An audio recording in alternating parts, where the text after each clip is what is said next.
आप सभी का हमारे YouTube चैनल में स्वागत है।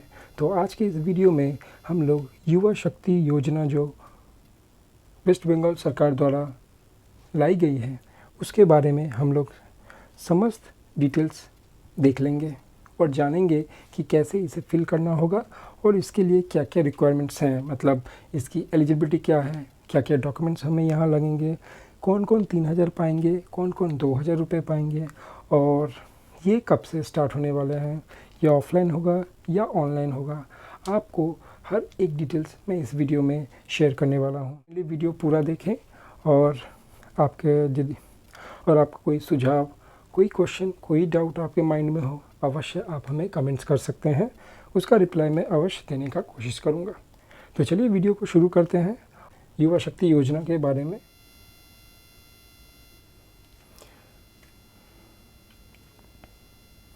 तो देखिए यहाँ दिया गया है, the West Bengal government has announced the West Bengal Yuva Shakti Yojana and started that the scheme will be implemented from October 2026। मतलब ये जो योजना है ये अभी नहीं स्टार्ट हुई है, मतलब ये आपकी अक्टूबर 2026 से ही स्टार्ट होगी। तो यहाँ हमें क्या पता चल रहा है कि ये जो युवा शक्ति योजना जो है, ये प्रकल्प जो है, ये आप अक्टूबर 2026 से फिल कर पाइएगा। However, the government has not released the official application process, registration portal और detailed operation guidelines। फिर भी यहाँ पे बताया जा रहा है अभी तक कोई भी ऑफिशियल एप्लीकेशन का जो प्रोसेस है वो रिलीज़ नहीं किया है। इसका रजिस्ट्रेशन पोर्टल जो है या फिर डिटेल ऑपरेशनल गाइडलाइंस जो है वो अभी तक अपडेट नहीं हुआ है। तो जैसे ही ये अपडेट आएगी आप लोग को मैं डेफिनेटली बताऊँगा। तो यहाँ हम लोग एक चीज़ जान पा रहे हैं कि ये अक्टूबर में होने वाली है और आगे हम लोग देखेंगे इसके एलिजिबिलिटी क्या है और इसमें कौन कौन सी डॉक्यूमेंट्स हमें लगेगी। तो यहाँ एलिजिबिलिटी के लिए देखिए, सबसे पहला बताया जा रहा है applicant must be a permanent resident of West Bengal. मतलब आप वेस्ट बंगाल के वासिंदा हैं तभी आपको ये मिलेगा। तो इसके लिए क्या होगा, आपका जो वोटर आईडी कार्ड है या आपका आधार कार्ड है उसमें जो आपका एड्रेस है वो यहाँ का होना होगा, वेस्ट बंगाल का। सेकेंड एलिजिबिलिटी क्राइटेरिया जो है, आपका age should be between 21 to 45। आपका जो उम्र है वो 21 से 45 के बीच होना चाहिए। थर्ड जो है, यह applicant should be unemployed at the time of application. तो जब आप एप्लीकेशन फिल कर रहे होंगे उस समय आप अनएम्प्लॉयड होंगे, मतलब उस समय आप कोई काम नहीं कर रहे होंगे। जैसे कि अक्टूबर में होने वाली है तो उस टाइम में अक्टूबर में आप अनएम्प्लॉयड हैं तभी आप ये फॉर्म फिलअप कीजिएगा। नेक्स्ट है annual family income should be less than 1 lakh. मतलब आपका एनुअली जो सालाना वार्षिक जो इनकम है वो 1 लाख से कम होना होगा।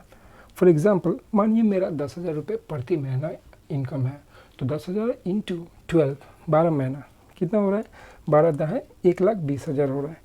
तो यहाँ पे बताया जा रहा है इनकम आपका 1 लाख से कम होने से ही आप एलिजिबल हैं। तो उस तरह से आप देख लीजिएगा और उस तरह से आप फॉर्म फिलअप कीजिएगा। उसके बाद है applicant should not be receiving benefits under any existing social protection scheme. आप जो अप्लाई कर रहे हैं तो आप कोई भी बेनिफिट्स फ़िलहाल नहीं पा रहे हैं सोशल प्रोटेक्शन स्कीम के द्वारा, मतलब गवर्नमेंट से आप कोई भी ऐसा स्कीम नहीं पा रहे हैं, कोई भी बेनिफिट नहीं पा रहे हैं। यदि पा रहे होंगे तो फिर ये नहीं होगा। Other criteria will be shared in the scheme documents. इसके अलावा और भी जो भी क्राइटेरिया होंगे वो आपको शेयर कर दिए जाएंगे पोर्टल पे, और जैसे ही हमारे पास कुछ खबर आएंगे हम लोग भी उसको अपडेट कर देंगे हमारे चैनल पे, आप लोग देख लीजिएगा। अब यहाँ क्या क्या डॉक्यूमेंट्स लगेंगे इसके बारे में थोड़ा जान लेते हैं। तो सबसे पहले आधार कार्ड लगेगा, वोटर आईडी कार्ड लगेगा, permanent residence proof of West Bengal, permanent residence proof of West Bengal लगेगा। मतलब आपका जो वोटर कार्ड या आधार कार्ड है उसमें आपका जो एड्रेस है वो वेस्ट बंगाल का रहेगा, तो ये आपका प्रूफ हो गया। नेक्स्ट है पासपोर्ट साइज़ फ़ोटो बना के रख लीजिएगा। एकेडमिक सर्टिफिकेट और मार्कशीट, आपका जो मार्कशीट या सर्टिफिकेट है वो रखिएगा। Graduate degree certificate if any, आपके पास यदि ग्रेजुएट डिग्री का सर्टिफिकेट है वो भी रखिएगा। यदि आप ग्रेजुएट हैं तो आप अवश्य इसे दीजिएगा ताकि आप 3,000 के लिए एप्लीकेबल हों, और यदि ग्रेजुएट नहीं है तो डेफिनेटली आप 2,000 पा सकते हैं। इनकम सर्टिफिकेट आपको देना पड़ेगा यदि आपके पास है तो। अब बैंक पासबुक आपको देना पड़ेगा, मोबाइल नंबर देना पड़ेगा और अनएम्प्लॉयमेंट डिक्लेरेशन और any other documents prescribe by the government. मतलब अनएम्प्लॉयड डिक्लेरेशन मतलब वहाँ पे देखिए, वहाँ पे जब आप फॉर्म फिलअप कीजिएगा तो वहाँ पे एक डिक्लेरेशन लिखा रहेगा कि मैं अनएम्प्लॉयड हूँ। उसको डिक्लेयर करके आपको वहाँ पे टिक बटन शायद दे देना पड़ेगा, ऐसा ही कुछ आएगा। या फिर other documents prescribe by the government, government द्वारा कोई अदर यदि डॉक्यूमेंट्स हैं आपके पास या फिर आप चाहते हैं बनाना, तो वो यदि रहता है तो वो भी आप अपलोड कर सकते हैं। जैसा कि हो गया एम्प्लॉयमेंट एक्सचेंज कार्ड जो होता है, वो एक तरह से कार्ड है कि आप अनएम्प्लॉयड हैं, तो वो भी आप बना सकते हैं। उसका भी वीडियो हमारे इस चैनल पे अवेलेबल है। तो आप इधर एम्प्लॉयमेंट एक्सचेंज कार्ड चाहे तो बना लीजिए, क्योंकि देखिए अक्टूबर में ये स्कीम आने वाली है और फ़िलहाल अभी हमारे पास टाइम है और आपको कहीं जाने की ज़रूरत नहीं है। एम्प्लॉयमेंट ऑफिस में नहीं जाना है आपको, आप फॉर्म फिलअप कर सकते हैं घर बैठे ही ऑनलाइन। तो आप चाहें तो वो करके रख लीजिए। हमारे इस वीडियो को देखिए, इसी हमारे इस चैनल पे अपलोड किया हुआ है और आप वहाँ से कर लीजिएगा। इस वीडियो में हम लोगों ने क्या देखा, हम लोगों ने क्या जाना, हम लोगों ने ये जाना कि युवा शक्ति योजना जो है वो अक्टूबर 2026 से स्टार्ट हो रही है। अब ये आपके दोनों एप्लीकेशन आप जो फिल कीजिएगा, दोनों ऑप्शंस अवेलेबल हो सकती है, ऑनलाइन भी हो सकती है, ऑफलाइन भी हो सकती है, तो ये भी है। इसके अलावा यहाँ पे जो लोग ग्रेजुएट है वो 3000 करके पा रहे हैं, जो ग्रेजुएट नहीं है वो 2000 करके पा रहे हैं। इसके बाद जो ऑप्शन है, जो एज लिमिट है वो 21 साल से 45 साल तक एज होगा, वही एलिजिबल है। और हम लोगों ने क्या देखा कि जो रेसिडेंट हैं वेस्ट बंगाल के, उसी को ये मिलेगा। और इसके अलावा हम लोगों ने देखा कि सालाना जो जिनका इनकम 1 लाख से कम है वही इसके लिए एलिजिबल होंगे। और जॉब डिक्लेरेशन के लिए देना पड़ेगा कि आप अनएम्प्लॉयड है, या फिर आप चाहें तो एम्प्लॉयमेंट एक्सचेंज कार्ड भी बना सकते हैं।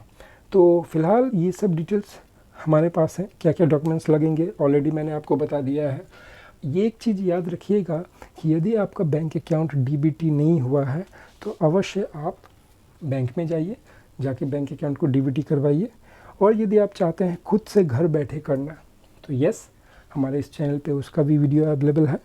आप चाहें तो वो वीडियो देखिए और वहाँ से आप खुद से घर बैठे ये डीबीटी जो बैंक का है वो कर सकते हैं। तो वीडियो यदि पसंद आया हो अवश्य आप वीडियो को लाइक कीजिए, चैनल को सब्सक्राइब कीजिए, और आपका कोई सुझाव, आपका कोई क्वेश्चन, आपका कोई भी डाउट हो अवश्य आप हमें शेयर करें। आपको बताना चाहूँगा कि इसका एक पोर्टल अभी जारी किया गया है, बट उस पोर्टल में अभी फ़िलहाल कुछ अपडेट नहीं आए हैं। जैसा कि मैं पोर्टल चेक किया था तो वहाँ पे फ़िलहाल कुछ भी इन्फॉर्मेशन नहीं है, इसलिए मैं फ़िलहाल अभी उसके बारे में बात नहीं करूँगा, या फिर वो डिटेल्स मैं आपको शेयर करके समय वेस्ट नहीं करूँगा, समय बर्बाद नहीं करूँगा, ठीक है। तो अभी फ़िलहाल अक्टूबर तक इसका कोई डिटेल्स आएगी तो मैं शेयर कर दूँगा। तो वीडियो कैसा लगा अवश्य आप हमें जनाएं, और आगे और हमारे इस चैनल पे और भी सारे वीडियोस हैं, अवश्य उसे भी देखें। वीडियो देखने के लिए आप सभी का धन्यवाद। आपका दिन शुभ हो।